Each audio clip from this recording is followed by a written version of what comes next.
Hello there, DJ Chuang, doing my daily walk on Daily DJ TV, and I've been thinking about the idea of a countdown clock, and I've been watching some of the Michael Jordan basketball videos from the heydays of basketball back in the 80s, and how Michael Jordan was one of the best and certainly the most energetic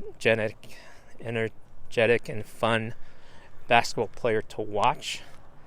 Just the artistry and creativity that he had, along with the mastery of his body and skills that he displayed on the basketball court, is just phenomenal. 6 titles in 8 years, and I'm not sure that the number of titles is the best metric for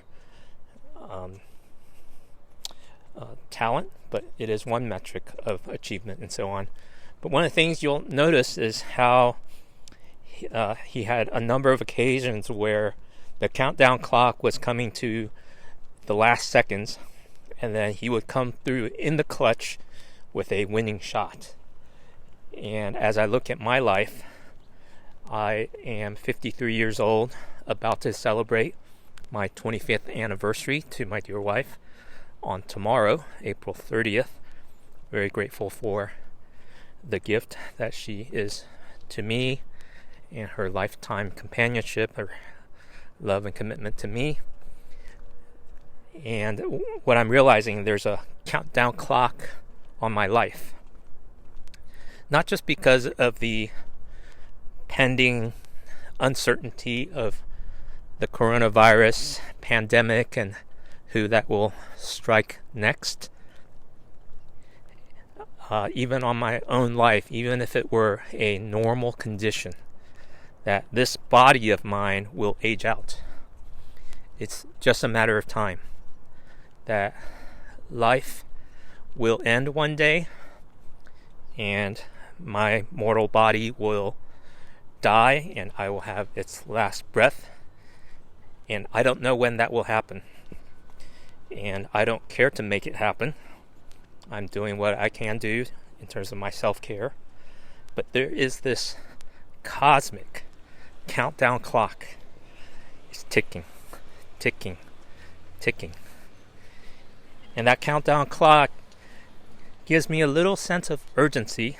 Not an overwhelming sense of urgency, but it has brought me clarity for what my life has to be about.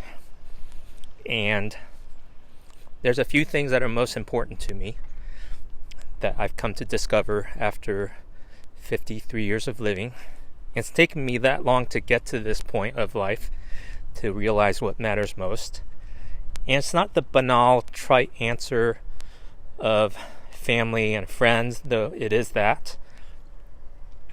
It's a little more focused than that in terms of a few things that I hope to do and to leave behind for the next generation. And those are represented in 3 letters, MSG. Yes, the good Chinese Asian acronym for the secret ingredient that adds flavor to any stir-fried or nicely cooked dish. But MSG for me represents multi-Asian, shame, and generosity. Multi-Asian is a book I wrote several years ago titled Multi-Asian.Church, and it spotlights the growing trend and phenomena of multi-ethnic churches that are led by Asian Americans, and how that brings a unique and valuable perspective on how we can navigate this racially tense society that we are in the midst of in America. Multi-Asian.Church. S stands for shame. And some of you may know that I have personal struggles growing up in a shame-based culture. My heritage is Chinese, but also with the matter of mental health. I'm an advocate of mental health and have had my own struggles with managing that I have to do some extra self-care to take care of my mind, my body, my emotions, my thoughts, and all of that. And I can use all the help I could get. So S stands for shame, and I was grateful to have started a podcast 2 years ago called Erasing Shame, and you can find that at erasingshame.com. And the third one, the most ambitious one, is G for generosity. In my life history, one of the earlier jobs that I worked on was in the area of philanthropy. And here in America, we are in the top.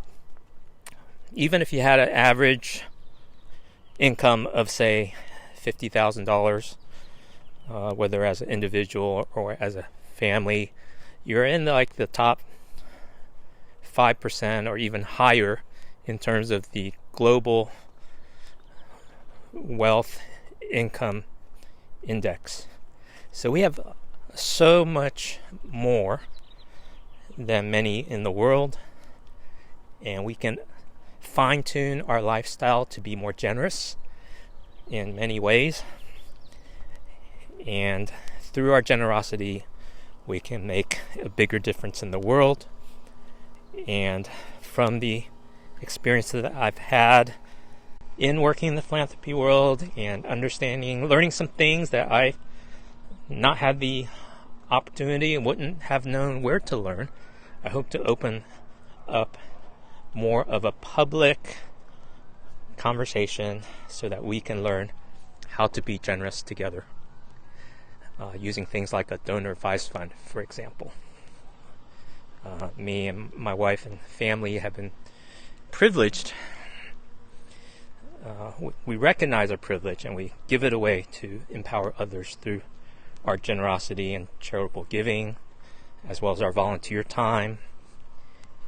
And it brings us true joy that Jesus, whether you believe and follow him, at least most people admire him, that Jesus said it is more blessed to give than to receive. And that's been our life experience. And we want to be a part of walking with others and sharing with others how that's even possible. It's so countercultural, but it is so amazing. Amazing grace that we can experience through our generous giving. So that's my thought for the day. Thanks for watching Daily DJ TV. Add a comment if there's a topic that I can share more about. My mind tends to work like a Google search engine, that I take in a lot of information. I have an input strength finder theme. And so there's a lot of information that's just stored away in my brain, but it takes a good query